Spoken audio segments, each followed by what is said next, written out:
안녕하세요. 현재 서울에서 카페를 운영하고 있는 50대 여성입니다. 한가한 요즘 지인의 추천으로 사연 채널을 접하게 되었는데요. 처음에는 그저 무료함을 달래기 위해 접하게 되었던 사연 채널은 어느새 일상을 함께하게 되었네요. 사연을 들어보니 몇몇 분들은 가슴에 묻어두었던 이야기를 소개하고 후련함을 느꼈다고 하시더라고요. 그래서 오늘 저 또한 아무도 모르게 혼자서만 간직했던 이야기를 꺼내보려고 해요. 그럼 시청자분들이 저의 이야기를 듣고 삶의 원동력을 얻길 바라며 이야기를 시작하도록 하겠습니다. 교직에 몸담고 있는 부모님 덕분에 저는 어릴 적부터 신동 소리를 들을 만큼 공부를 잘했었어요. 부모님의 도움으로 이런 저의 성적은 꾸준히 유지가 되어 서울 상위권 대학교에 무사히 입학할 수 있었죠. 다른 친구들은 대학교에 입학한 후 다른 학교 학생들과 만나 놀러 다니기 바빴는데요. 성격 자체가 시끄러운 것을 싫어하는 저는 새로운 사람을 만나 몰려다니는 것이 귀찮게 느껴지더군요. 그래서 의도치 않게 공부에만 매진하게 된 것이고요. 다른 동기들이 놀러 다닐 동안 공부를 해서인지 성적은 항상 상위권을 차지했고 어느새 교수님들의 기대를 한몸에 받는 학생이 되어 있었죠. 교수님들께서는 하나같이 대학원에 가 교수의 길을 걸어보는 것이 어떻겠냐며 권유를 해주셨습니다. 성실함과 뛰어난 두뇌가 아깝다면서요. 공부하는 것을 좋아했기에 교수님의 말씀처럼 대학원에 진학해 더 공부를 하고 싶었는데요. 세상 모든 일이 자기 뜻대로 되지 않듯 저 또한 대학원에 진학하지 못하게 되었네요. 대학교를 졸업하자마자 가부장적이던 아버지의 뜻에 따라 맞선을 보고 결혼을 하게 되었거든요. 맞선을 보라는 말을 들었을 때만 해도 아버지를 설득해보려 노력을 했습니다. 왜 그런 말이 있잖아요. 아무리 깐깐하고 엄한 부모라고 해도 결국 자식을 이기는 부모는 없다는. 아버지 또한 그럴 거라고 생각했어요. 아무리 아버지가 가부장적이셨어도 딸이 간절히 설득을 한다면 대학원 정도는 보내주실 거라 여겼거든요. 하지만 아버지는 외동딸의 투정으로 자신의 뜻을 꺾을 만큼 호락호락하지 않은 분이셨어요. 대학원 얘기가 나오면 역정을 내시는 아버지로 인해 결국 맞선을 나가게 되었고요. 다른 사람들이 보기에 멀쩡히 대학교까지 보낸 딸을 빨리 시집 보내려는 아버지가 이상하다고 생각할 수도 있는데요. 여기에는 그만한 사정이 있었습니다. 사실 저는 어렸을 때부터 몸이 약해 툭하면 쓰러지기 일쑤였는데요. 아버지께서는 이런 약한 몸을 걱정하셔서 외동딸인 저에게 하루라도 빨리 짝을 지어주려고 한 것이었죠. 그렇게 남편과 처음 맞선을 보게 된 것이죠. 아버지의 강요로 인해 어쩔 수 없이 나온 맞선 자리였지만 남편은 수더분하고 참 괜찮은 사람이었어요. 남편과 만나는 횟수가 많아질수록 그 생각에는 변함이 없었고 결국 맞선을 본 지 한 달 만에 남편과 결혼을 하게 되었답니다. 다른 사람과 맞선을 본다고 해서 남편보다 더 나은 사람이 나타날 것 같지는 않았으니까요. 결혼 후에는 남편이 일하고 있는 회사 근처로 이사를 가 그곳에서 신혼생활을 시작하게 되었답니다. 물론 서로 처음부터 사랑 때문에 시작한 결혼이 아니었기에 서로에게 딱 맞는 배필이라는 생각은 들지 않았지만 저희 부부는 서로에게 양보하고 배려하려고 했기에 큰 문제없는 신혼생활을 보낼 수 있었네요. 남편에게 고맙기도 했어요. 남편이 대기업에 다니는 덕분에 안정적으로 전업주부 생활을 할 수 있었으니까요. 그리고 신혼생활을 보낸 지 1년 만에 저희 부부 사이에서는 사랑스러운 딸아이가 태어나게 되었죠. 주변 지인들은 아이를 키울 바에는 차라리 매일 야근을 하겠다고 선언을 할 정도로 아이를 키우는 것이 힘들다며 푸념을 했는데요. 타고나길 순하고 착하게 태어난 딸 덕분에 저희 부부는 육아가 힘들기는커녕 오히려 즐거웠는걸요. 하루하루 커가는 딸아이의 모습을 옆에서 지켜보는 것은 그 무엇과도 바꿀 수 없는 큰 기쁨이었고요. 딸아이를 볼 때면 행운을 가져다 준 복덩이라는 생각이 들 정도로 딸아이가 태어난 후 저희 부부에게는 좋은 일만 일어났답니다. 청약에 당첨돼 더 좋은 곳으로 이사를 갈 수 있었던 것은 물론 과장에 머물러 있던 남편은 차장으로 승진까지 했거든요. 무탈하게 지내던 저희 가족은 딸아이가 고등학교에 올라가게 된 후 이사를 가게 되었어요. 청약이 당첨된 아파트는 남편이 다니는 회사와 멀다는 이유로 다른 사람에게 세를 주고 있었지만 고등학생이 된 딸에게 더 나은 교육 환경을 제공해주고 싶었기에 이사를 가게 되었죠. 딸아이에게 공부하기 좋은 환경을 만들어주기 위해 이사를 가긴 했지만 친구가 없어 힘들어하는 딸아이의 모습을 보니 후회가 되더라고요. 괜한 욕심으로 인해 딸아이에게 상처를 준 건 아닌가 하는 생각이 들기도 했습니다. 하지만 그것도 잠시 본성이 밝고 씩씩한 딸은 새로운 환경에 금방 적응을 해 학교 생활도 잘하며 곧잘 좋은 성적을 받아오더군요. 그리고 3개월 후 딸아이는 처음으로 집에 친구를 데려왔네요. 딸아이가 말하길 집으로 데리고 온 친구가 자신의 학교 생활을 잘할 수 있도록 도와준 은인이라고 하더군요. 그 말을 들으니 딸아이의 친구에게 더없이 고마웠어요. 그 후로도 딸아이의 친구는 종종 저희 집으로 놀러 오게 되었죠. 딸아이와 둘도 없는 사이가 된 아이에게 항상 고맙다는 생각을 했는데요. 은인과도 같았던 딸아이의 친구는 얼마 안 가 원수보다 못한 사이가 되는 사건이 발생하고 말았습니다. 시어머니의 칠순잔치로 인해 100만 원가량의 현금을 뽑아 집으로 돌아왔을 때였죠. 집에는 여느 때와 같이 학교 숙제를 하고 있는 딸아이와 딸아이의 친구가 있더군요. 아이들에게 저녁을 차려주고 있었지만 마침 아파트 반상회가 있어 간단한 간식거리만 챙겨준 뒤 집을 비우게 되었어요. 미안한 마음에 반생회 모임에서 일찍 일어나 집으로 돌아오게 되었고요. 그런데 집으로 오니 이미 딸아이의 친구는 집으로 돌아간 후였죠. 이미 간 아이를 다시 부를 수 없기에 딸아이의 저녁만 차려준 뒤 안방으로 들어오게 되었고요. 안방에 들어온 후 제일 먼저 100만 원을 가방에 넣으려고 했는데요. 놀랍게도 봉투에 있어야 할 100만 원은 소리 소문 없이 사라져 있더군요. 깜짝 놀랄 수밖에 없었어요. 반상회 모임에 나갈 때만 해도 멀쩡하게 있던 100만 원이 갑자기 사라지다뇨. 말이 안 되잖아요. 그래서 제일 먼저 딸아이의 방을 찾아갔어요. 너 엄마 서랍에 있던 100만 원 건드렸니? 그 큰돈을 내가 뭐하러 엄마 몰래 건드려. 금방 들통날 텐데. 엄마 아까 반상회 나갔잖아. 반상회 모임 갔다가 흘리고 온 거 아니야? 나는 진짜 아니니까 다시 잘 찾아봐. 역시나 딸아이는 자신이 한 짓이 절대 아니라며 손사래를 쳤어요. 딸아이가 지갑에 손을 댄 적이 있다면 의심을 할 테지만 한 번도 허락 없이 저희 부부의 지갑에 손을 댄 적이 없기에 차마 딸아이를 의심할 수 없었네요. 고심하던 순간 딸아이의 친구가 급히 집으로 돌아간 것이 떠올랐습니다. 그래서 딸아이에게 그 아이가 사는 곳의 주소를 받아 찾아가게 된 것이죠. 이쯤 되니 갑자기 100만 원이나 되는 큰 돈을 왜 훔쳤을지 궁금했어요. 한편으로는 이미 100만 원이란 큰 돈을 다 써버렸으면 어떡하나 걱정이 되기도 했고요.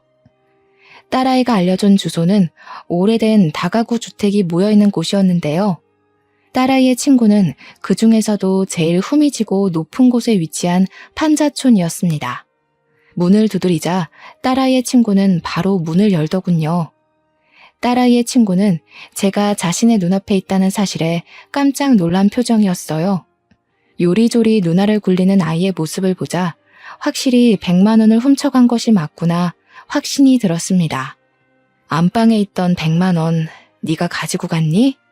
네. 자신은 아니라며 딱 잡아댈 줄 알았는데 딸아이의 친구는 의외로 순순히 100만 원을 가지고 간 것이 자신이라고 인정을 했어요. 문을 두드릴 때만 하더라도 남의 돈에 손을 댄 행동을 따끔하게 혼내야겠다고 생각했지만 막상 벌벌 떨고 있는 아이의 모습을 보자 그렇게 못하겠더라고요. 그래서 화를 내는 대신 차분하게 왜 100만 원에 손을 댔는지 물어보았죠. 차분하게 이유를 묻자 딸아이의 친구는 울먹이며 100만 원에 손을 댄 이유를 털어놓기 시작했네요. 죄송해요. 아줌마나 연희가 저한테 해주던 걸 생각하면 절대로 그러면 안 됐는데 엄마 수술비가 모자라서 어쩔 수가 없었어요. 엄마가 수술을 하셨다고? 혹시 어디가 많이 아프시니? 사실 저희 엄마가 암에 걸리셨거든요. 지금까지는 보험회사에서 나오는 보험금으로 꾸역꾸역 버텼었는데 얼마 전에 아빠가 엄마 보험금으로 나온 돈을 가지고 도망가서요. 내일 당장 수술인데다가 돈이라고는 집에 있는 현금 10만 원이 전부여서 그만. 정말 죄송해요, 아줌마. 그러면 안 됐었는데 100만 원 보자마자 눈이 뒤집혀서 배은망덕하게 아줌마가 저한테 잘해주신 것도 까먹고 그만 실수를 저지르고 말았어요. 처음에는 아이의 말을 쉽게 믿을 수가 없었습니다. 아무리 어리다고는 해도 돈 앞에서는 얼마든지 영악해질 수 있는 게 사람이잖아요. 하지만 딸아이의 친구를 따라 병실에 들어간 후 저는 그 아이의 말을 믿을 수밖에 없었네요. 침대에는 위태롭게 산소 호흡기를 꽂은 채 앙상하게 말라있는 여자가 누워 있었거든요. 숨만 간신히 쉬고 있는 여자를 보자 가슴이 찡하게 울려오더군요.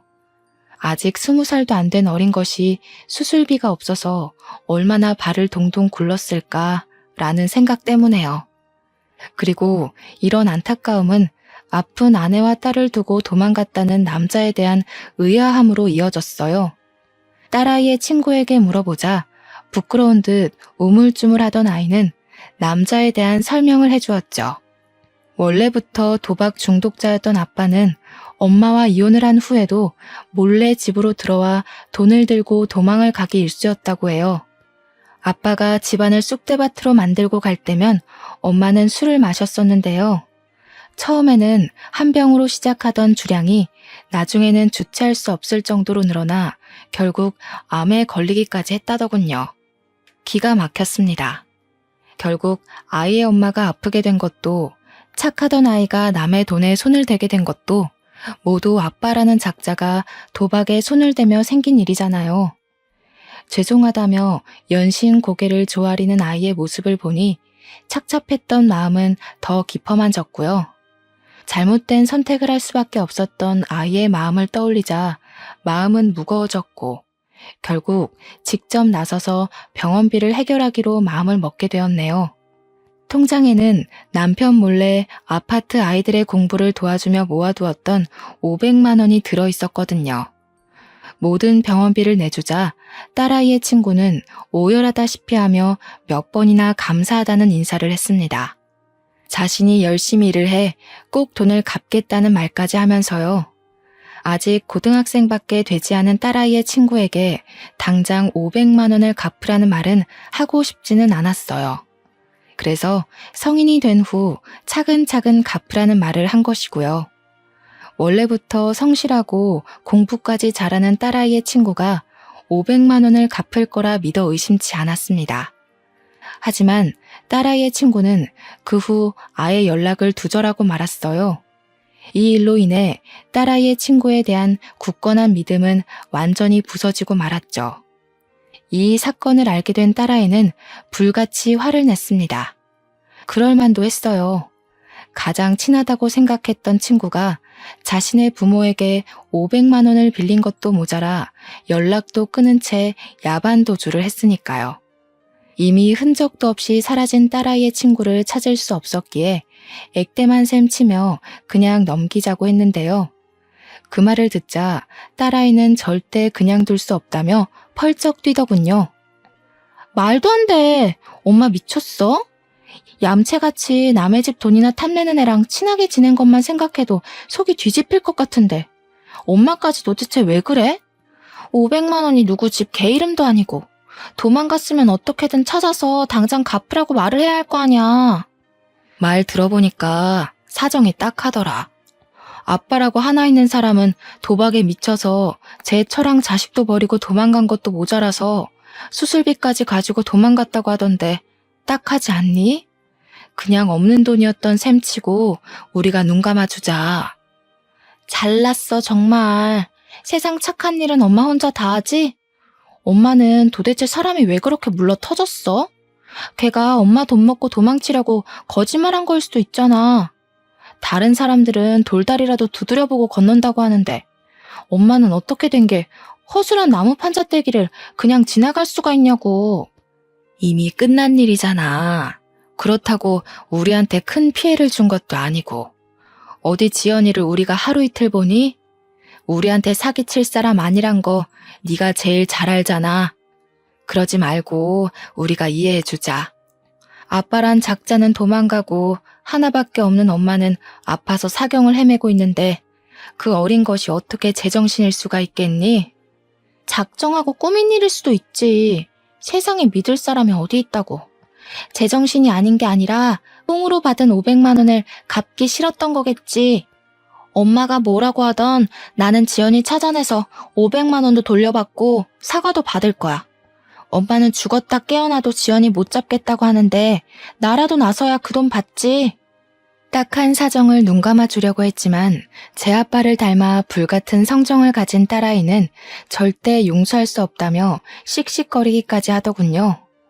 몇 번이나 말려보았지만 한 번 눈이 돌아간 딸아이에게 알량한 말 따위는 전혀 효과가 없었네요. 그 후 딸아이는 주변 지인들에게 수소문하여 저에게서 500만 원을 빌려간 친구를 찾으려 했지만 아이의 노력과는 달리 3개월이 지나도 그 아이를 찾기는커녕 흔적도 찾기가 어려웠는걸요. 결국 반년이 지나자 딸아이 또한 친구를 찾는 것을 포기하게 되었습니다. 대학교에 입학한 딸아이는 이전과 달리 무척 바쁜 나날을 보냈거든요. 처음 딸아이가 대학교에 들어갈 때만 하더라도 드디어 온전한 내 생활을 보낼 수 있을 거라고 생각을 했는데요. 막상 텅 빈 딸의 방을 보니 공허한 기분이 들었어요. 남편이라도 같이 있으면 그나마 좀 나았겠지만 남편은 언제나 바쁜 회사 일정으로 야근을 했기에 텅 빈 기분은 좀처럼 나아질 기미가 보이지 않았는걸요. 그래서 커피 공부를 하기 시작한 거예요. 혼자 있는 것보다는 무엇이든 배우는 것이 공허한 기분을 채우는 데 도움이 될 것 같았거든요. 그리고 이런 예상은 딱 들어맞았습니다. 평소 커피에 대해 관심이 많아서인지 커피에 관해 배우는 것은 질리지도 않고 참 재미있었죠. 커피 학원에 다닌 지 3개월 만에 바리스타 자격증까지 따게 되었는데요. 처음에는 그저 자격증만 따고 끝내자고 생각했었지만 시간이 지나다 보니 점차 욕심이 생기더군요. 나만의 카페를 차려서 다른 사람들에게 커피를 내려주고 싶다는 욕심이요. 남편에게 이런 작은 소망을 제일 먼저 이야기하게 됐는데요. 남편은 카페를 차린다는 소리를 듣자마자 콧방귀부터 끼며 무시를 했네요. 당신이 카페를 차린다고? 쓸데없는 소리 하지 말고 밖에서 뼈 빠지게 고생한 신랑 밥이나 잘 차려주고 집안 살림이나 잘해. 당신은 안에서 새는 바가지 밖에서 샌다는 말도 몰라? 집에만 눌러앉아서 사업하는 걸 너무 쉽게 보나 본데 사회생활 한 번 안 해본 당신이 할 줄 아는 게 뭐가 있다고 카페 차린다는 말을 해? 괜히 나댔다가 일 키우지 말고 그냥 집에서 밥이나 하면서 살아. 그게 당신한테 어울리니까. 당신 말을 왜 그렇게 해? 나 쉽게 보고 카페 한다고 말한 거 아니고 나도 나름대로 공부하고 고심해서 말한 거야.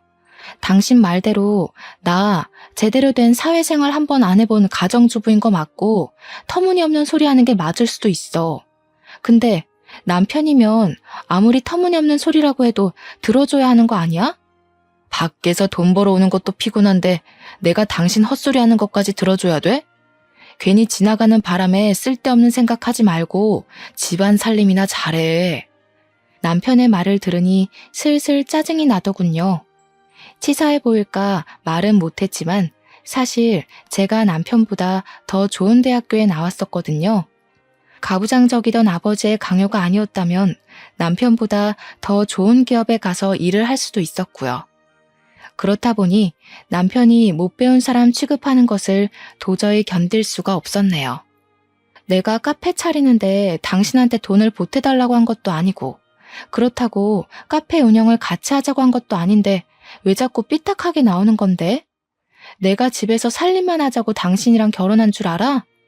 당신은 주말마다 등산이며 낚시며 한 주도 안 거르고 나가서 놀면서 나는 왜 집에 처박혀서 살림만 해야 되는데? 아, 참나.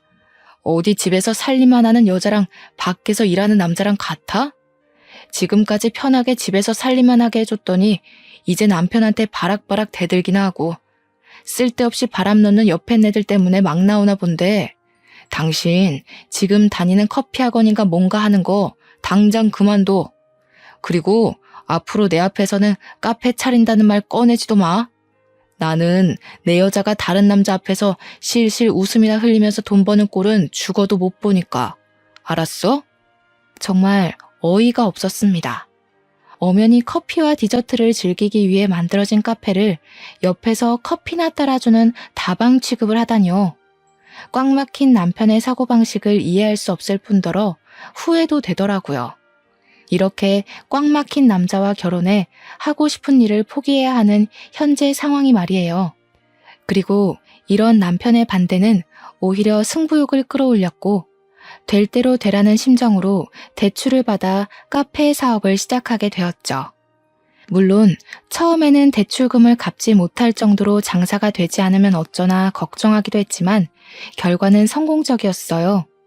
제가 운영하는 카페는 커피와 케이크가 맛있기로 근처 주부들 사이에서 소문이 났거든요. 덕분에 남편의 주머니에서 나온 쥐꼬리만한 생활비로 살 때와는 비교도 할 수 없을 정도로 풍족한 생활을 할 수 있게 되었죠. 남편 또한 카페에서 나온 수익이 자신의 월급과 맞먹는다는 것을 알게 된 후부터는 아무 말도 하지 않았고요. 그렇게 오기 하나로 차렸던 카페가 동네 맛집으로 선정될 만큼 인기가 많아지는 동안 참 많은 것들이 변하게 되었답니다.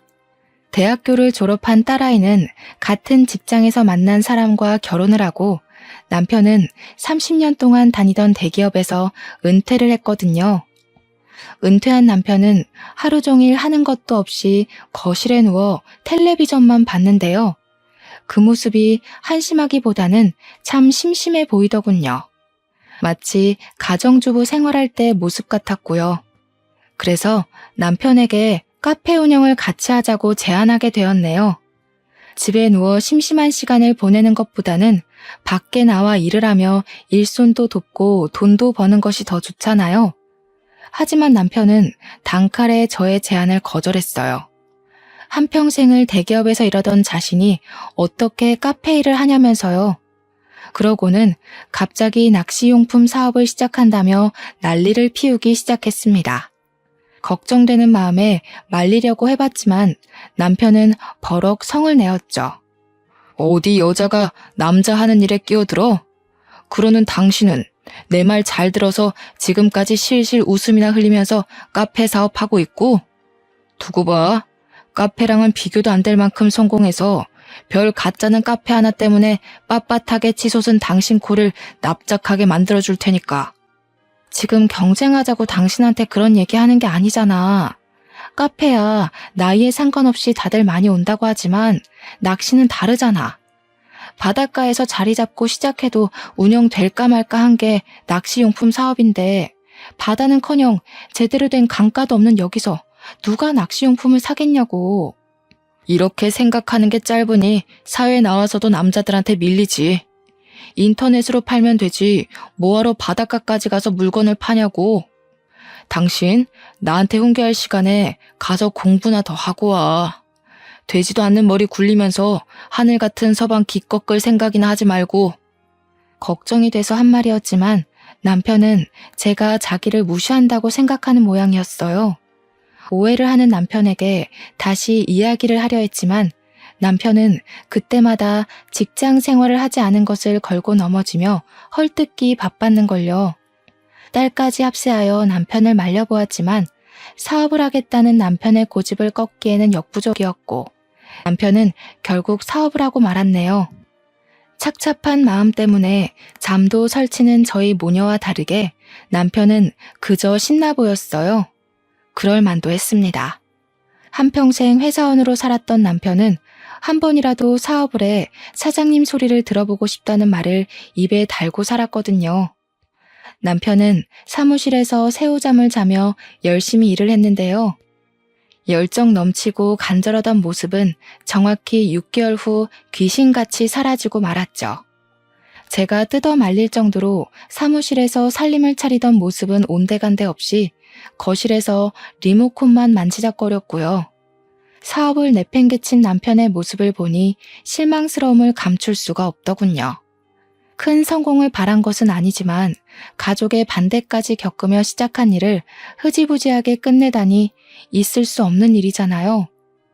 당신 계속 집에서 리모컨만 붙잡고 있을 거면 제발 사업 정리라도 해. 다달이 사무실 유지에 들어가는 돈이 얼만데 당신은 아깝지도 않아?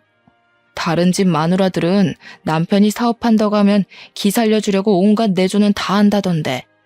이거는 뭐 내조는커녕 잔소리만 하고 있으니 이래서 머리 검은 짐승은 거두면 안 된다고 하는 건데 내가 당신 하나 편하게 가정주부 시켜주겠다고 뼈 빠지게 일한 게 몇 년인데 그 은혜는 다 어디로 팔아먹으시고 쉬고 있는 남편 바가지나 긁어대는지. 내 사업 망하면 그건 다 당신 입에서 나오는 재수없는 잔소리들 때문이니까 그런 줄 알아. 기가 막혀서 쥐꼬리만한 생활비 주면서 생색은 생색대로 내는 당신 때문에 내가 그동안 얼마나 힘들었는데. 사실 카페 사업 시작한 것도 다 몇 푼 되지도 않는 푼돈 가지고 장난질하면서 사람 심란하게 만들었던 당신 때문이야. 그깟 몇 푼? 당신이 말하는 그깟 몇 푼 벌려고 나는 지난 30년 동안 발바닥이 터지도록 뛰어다녔어. 아유, 됐어. 사회생활도 안 해본 무식한 옆에 내가 뭘 알겠냐? 그냥 말을 말아야지. 참 씁쓸했습니다. 그동안 가족의 행복을 위해 참 열심히 일했다고 생각했었는데 남편에게 돌아온 말이 고작 무식한 옆했네라뇨. 이런 말을 듣고 나니 남편이 아닌 돌아가신 친정아버지가 미워지더군요. 친정아버지께서 저에게 결혼이 아닌 취업을 할 수 있도록 도와주셨다면 최소한 무식한 옆했네라는 소리는 안 들었을 테니까요. 말다툼 후 투명인간 취급을 하는 남편을 보며 결혼은 왜 했을까란 후회감이 밀려옴과 동시에 덜컥 겁이 났는걸요. 남편의 사업이 망해 빚쟁이가 되면 어떡하나라는 걱정이요. 그리고 이런 저의 걱정은 정확히 1년 후 현실로 다가오고 말았네요. 값싼 중국산 용품을 국내산이라 속여 판 것이 결정적인 발단의 원인이었어요. 남편은 원산지를 속였을 뿐만 아니라 싸구려 용품을 비싼 값에 파는 양심 없는 짓까지 했죠. 저희 모녀는 이제라도 사업을 접으라며 빌었지만 정신을 못 차린 남편은 사채업자에게까지 돈을 빌려 사업을 이어나갔고 결국 저희 가족은 건널 수 없는 강을 건너고 말았습니다. 눈덩이처럼 불어나는 이자를 갚지 못하자 사채업자들은 귀신같이 찾아와 남편을 독촉했는데요. 그제야 사태의 심각성을 깨달은 남편은 사업을 정리하려 했지만 이미 상황은 최악으로 치닫고 있었죠. 남편이 사업에서 실패한 후 저희 가족에게 남은 것은 막대한 빚더미뿐이었어요.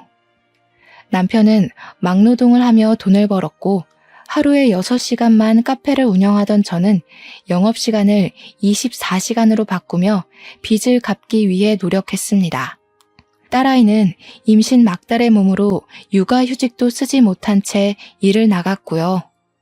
하지만 이런 힘든 상황과 별개로 빚은 늘어만 갔어요. 한평생 살았던 아파트까지 팔았는데 말이죠. 어떻게든 긍정적으로 생각해 보려 했지만 나아질 기미가 보이지 않는 상황이 지속되다 보니 머릿속에는 부정적인 생각만 가득했습니다. 부정적인 생각이 가득 찬 머리는 자연스럽게 남편을 원망하게 되었고요. 울고불고 매달렸을 때 사업 접었으면 이 나이에 빚 갚느라 고생할 일은 없었을 텐데 도대체 이게 무슨 날벼락이야? 사업을 하다 보면 실수할 수도 있는 거지. 뭘 그런 걸 가지고 난리야? 당신 아니어도 신경 쓸 게 산더미니까 쓸데없이 짓거려서 일 망치지 말고 가게 문 열고 커피나 팔아. 당신이 커피를 많이 팔아야 그만큼 빚이 줄어들 테니까. 임신 막달인 딸내미까지 일 다니게 해놓고 당신은 미안하지도 않아? 우리는 그렇다고 쳐도 임신한 연인은 도대체 무슨 죄인데? 임신해서 좋은 것만 줘도 모자랄 판에 부모가 진 빚까지 갚으라 하는 게 당신은 말이 된다고 생각해? 그래, 마누라며 딸내미까지 길바닥 나가 돈 벌게 시킨 내가 나쁜 놈이지. 당신 이 말이 듣고 싶었던 거잖아. 아주 속이 시원하겠네. 이참에 동네에 소문나게 광고라도 하지 그래? 돈도 못 벌어오는 주제에 마누라며 딸내미까지 돈 벌어오라고 시킨 남편이랑 사느라 죽을 맛이라고. 제가 원하는 것은 진심이 담긴 남편의 사과였지만 남편은 그마저도 해주지 않더군요. 다짜고짜 화부터 내는 남편이 이해가 가질 않았어요. 자신의 잘못으로 모든 일이 벌어졌다고 하면 사과는 하지 않더라도 최소한 죄책감은 가져야 하는 게 맞잖아요. 남편은 자신의 사업이 망한 것도 사채업자들에게 쫓기며 반지하에 사는 것도 모두 고분고분한 아내를 만나지 못해서라고 했는데요. 모든 것을 남 탓으로 돌리는 남편 때문인지 어느 날부턴가 아랫배가 너무 아파왔어요. 참을 수 없을 만큼요. 처음에는 참아보려고 했지만 복통은 일주일이 지나고 2주일이 지나도 가라앉을 기미가 보이지 않았습니다. 참을 수 없는 복통에 가까운 병원을 방문하자 의사는 정밀검사를 받아볼 것을 권했습니다. 그리고 검사 결과는 충격적이었습니다. 다른 사람도 아닌 제가 간암 판정을 받다니 믿을 수가 없었죠.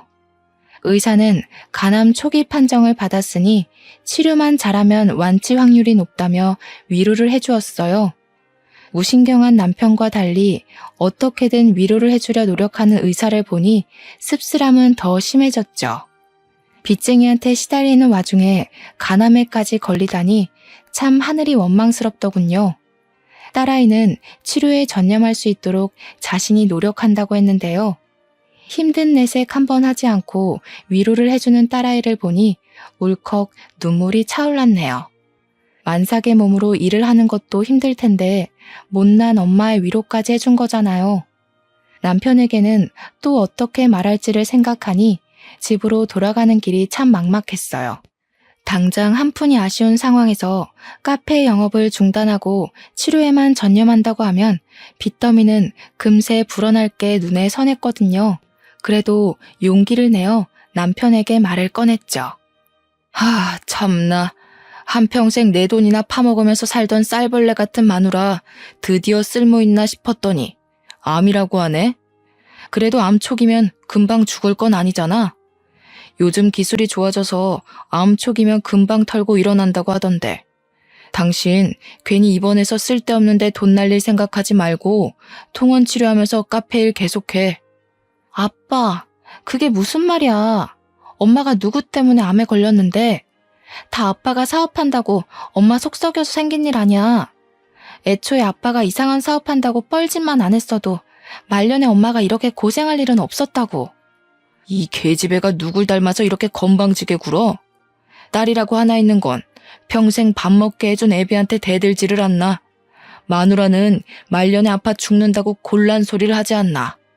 집에 암탉이 시끄럽게 굴면 재수가 없다던데 사업 한번 엎어진 걸 가지고 집안의 가장을 원수보다도 더 못하게 여기고 딸년이며 마누라며 쌍으로 집안의 가장을 무시하는데 어디 전국 팔도에 나보다 더 복없는 놈 있으면 나와보라고 해. 진짜 기가 막혀서. 아빠가 그동안 가족한테 희생한 게 뭐가 있는데? 엄마한테 꼴랑 50만 원 쥐어주고 자기는 전국 팔도 사내짐이 다 먹으러 다녔으면서 아빠는 뭐가 그렇게 떳떳하고 당당해? 꼴랑 50만 원? 대학교 졸업할 때까지 지 손으로 돈도 제대로 벌어본 적 없는 게 어디 함부로 짓거려? 아빠, 뭘 단단히 착각하고 있는데 나 대학교 들어가고 나서 엄마한테 피해주기 싫어서 손에 닥치는 대로 일하면서 내 손으로 번 돈으로 용돈하고 학비 내면서 다녔어. 근데 뭐? 돈을 제대로 벌어본 적이 없다고? 이 개집애가 어딜 자꾸 애비 말하는데 토를 달아? 됐고, 당신 돈 벌 거 아니면 보험금으로 나온 돈 반 나누고 당장 이혼 서류에 도장 찍어. 난 병든 마누라 똥수발 들 생각 죽어도 없으니까. 병간호를 바란 것은 아니지만 남편의 입에서 이혼하자는 소리가 나올 줄은 몰랐네요. 아무리 사랑 없이 시작한 결혼이라지만 그래도 한 입을 덮고 지낸 시간이 20년인데 자기한테 이득이 없다는 이유로 사람을 일회용품처럼 버릴 줄은 몰랐는걸요. 남편의 반응을 본 딸 또한 남편과 당장 이혼부터 하라며 길길이 날뛰었고요. 딸아이는 계속해서 이혼할 것을 밀어붙였지만 저는 계속해서 이혼하는 것을 미루어왔습니다. 미련하다고 생각하실 수도 있지만 시간이 지나면 남편이 정신을 차리고 이혼하자고 말한 것을 후회할 줄 알았거든요. 하지만 남편이 자신의 잘못을 깨달은 날은 오지 않았어요. 오히려 치료를 위해 입원한 병실까지 찾아와 이혼을 하라며 난동을 부렸죠. 계속해서 이혼을 강요하는 남편의 추태에 못 이겨 결국 이혼을 하게 되었습니다. 도저히 남편의 행패를 받아줄 재간이 없었으니까요. 이혼을 한 후에는 카페 영업도 중단한 채 오직 투병에만 집중하게 되었는데요.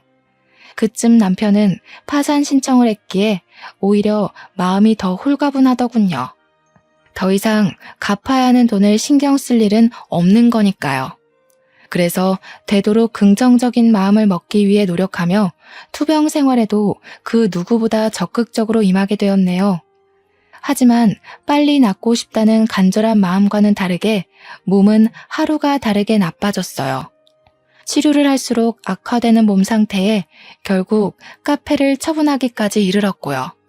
10년 넘게 운영하던 카페를 처분하는 것이 쉬운 일은 아니었지만 몸이 따라주지 않았기에 어쩔 수가 없었죠. 그리고 카페를 내놓은 지 일주일도 안 돼 부동산에서 연락이 오더군요. 카페를 인수하겠다는 사람이 나타났다면서요. 카페를 인수하겠다는 사람이 나타난 것은 기쁜 일이었지만 한편으로는 착잡하기도 하더라고요. 어찌되었던 10년 동안 정들었던 카페를 내놓아야 하는 일이었으니까요. 무작정 기쁘지도 무작정 슬프지도 않은 마음에 카페를 가게 되었는데요.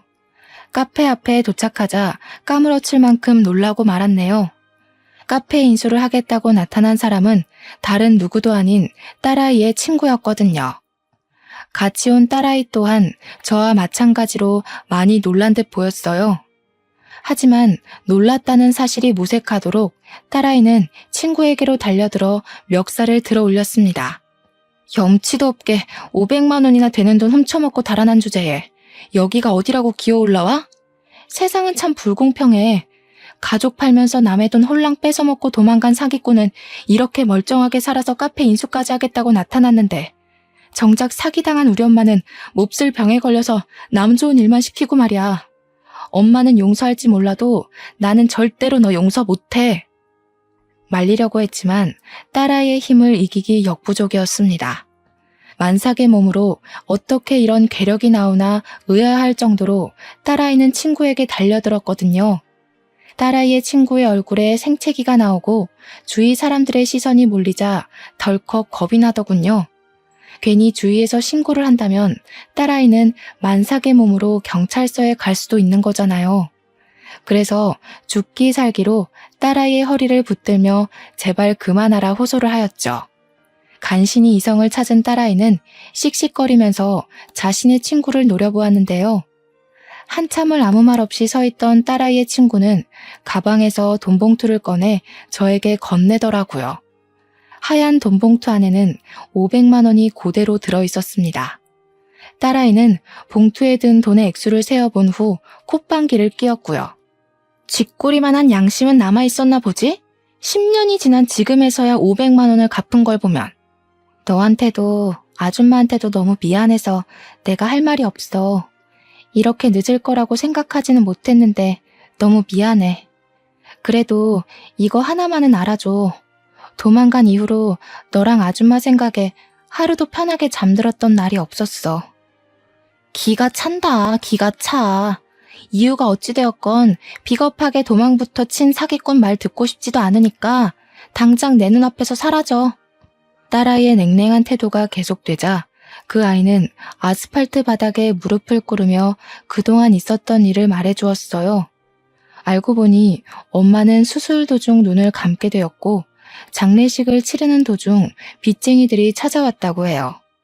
아빠라는 작자가 아이의 앞으로 헤아릴 수도 없을 만큼의 도박빚을 달아놓은 것이었죠. 아빠의 도박빚을 갚다 지친 아이는 저에게 빌린 500만 원은 갚을 엄두조차 안 나 도망치게 된 것이고요. 몇 년간 도박빚 때문에 빚쟁이들을 피해 다니며 살던 아이는 우연한 계기로 쇼핑몰 사업을 시작했다고 했고 사업은 대박이 났다고 해요.